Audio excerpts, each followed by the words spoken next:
প্রিয় দর্শকবৃন্দ, আজকে আবার উপস্থিত হয়েছি নতুন একটা ভিডিও নিয়ে। এবং আজকেরও বিষয় বরাবরের মতো ভোকাবুলারি খুবই গুরুত্বপূর্ণ, কারণ শব্দের অর্থ এবং শব্দের ব্যবহার এবং উচ্চারণ না জানার কারণে আসলে ইংরেজির কোনো দিক থেকে আগানো সম্ভব নয়। তো চলুন দেখা যাক বোর্ডে কি রয়েছে আজকে। কোয়েট, কোয়াইট, কুইট, খুবই কনফিউজিং তিনটা শব্দ। এই শব্দের উচ্চারণ আমরা প্রায় ভুল করে থাকি। আমাদের বলা যায় তিনটার মধ্যে আমরা মিক্স করে ফেলি। সো আজকে আমি শেখাবো কিভাবে এটাকে উচ্চারণ করতে হয়। যেমনটি দেখতে পাচ্ছেন এখানে বাংলার লেখার নিচে ডট ডট করে রাখা হয়েছে। তার একটা কারণ হচ্ছে আমরা এটা যদি বাংলায় লিখে প্র্যাকটিস করার চেষ্টা করি তাহলে সেটা সঠিকভাবে আসবে না। এমনকি অনেক বইপত্র বা বিভিন্ন জায়গায় লেখা থাকে, কিন্তু সমস্যাটা হলো আপনি এটা মেলাতে পারবেন না। যেমন কেমন জানি লাগছে, আপনি দেখতে পাচ্ছেন হয় না। অ্যাকচুয়াল প্রনাউন্সিয়েশন হবে কোয়েট। সো এক্সাম্পলে দেখতে পাচ্ছেন he is a quiet man, he is a quiet man. তারপরে শব্দ রয়েছে কোয়েট। এখানেও দেখতে পাচ্ছেন বাংলায় লিখে বোঝানোর চেষ্টা করেছি, আবার ডট ডট দিয়ে রেখেছি। তার কারণ হচ্ছে যে বাংলায় এটা লিখে কখনোই বোঝানো সম্ভব নয়। So quiet, you are quite good at cooking. As an example, you can see that the word is used in the sentence, you are quite good at cooking. And finally, quit. The last point is quit. এটা আবার কিন্তু বাংলায় আমি লিখেছি এবং এই ক্ষেত্রে কোনো ডট ডট আমি দেইনি। তার কারণ হচ্ছে এটাতে কোনো সমস্যা নেই। কিছু শব্দ বাংলায় লিখে এবং সেটাকে উচ্চারণ করে প্র্যাকটিস করা সম্ভব। তার মধ্যে এরকম কুইট একটা শব্দ। তো দেখুন এক্সাম্পলে কি রয়েছে, I want to quit my job, I want to quit my job.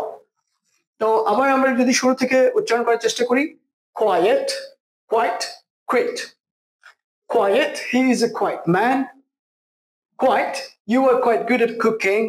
Quit, I want to quit my job. So এই ছিল আমাদের উচ্চারণ, এবং এখানে স্পেলিং এর যে বিষয় রয়েছে সেই স্পেলিং এর উপর ভিত্তি করে আপনি যদি নজর দেন তাহলে স্পেলিং এ যেভাবে রয়েছে সেই স্পেলিংটা যদি ভালোভাবে ধরতে পারেন তাহলে উচ্চারণে ভুল হবে না।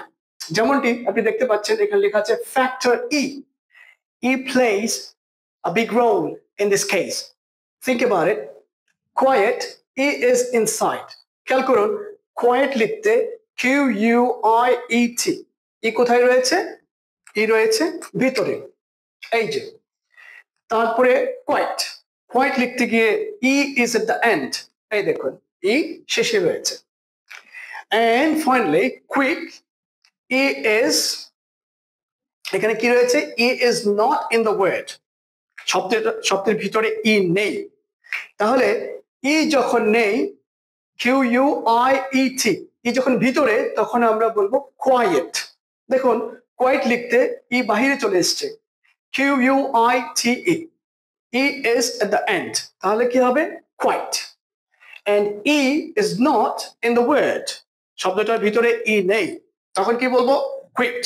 So once again, quiet, quite, quit, quiet, quite, quit. ই ভিতরে, ই শব্দের শেষে অথবা বাহিরে বলতে পারেন, ই শব্দের ভিতরে নেই।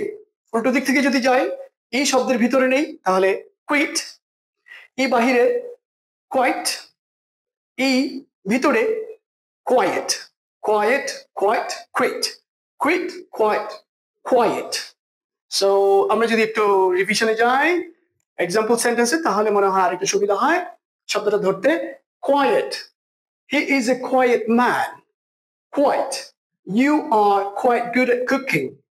Quit, I want to quit my job. So quiet, A is in sight.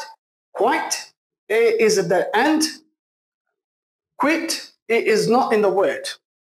অবশ্যই কমেন্টে জানাবেন ভিডিওটি কেমন লাগলো, এবং আমাদের এরকম আরো ভিডিও পেতে আমাদের চ্যানেলটিকে সাবস্ক্রাইব করে বেল আইকন প্রেস করে দিবেন, যাতে আপনি নেক্সট ভিডিও মিস না করেন। এবং আপনারা সবাই ভালো থাকুন, সেই কামনায় আজকে এখানেই শেষ করছি। Thank you so much.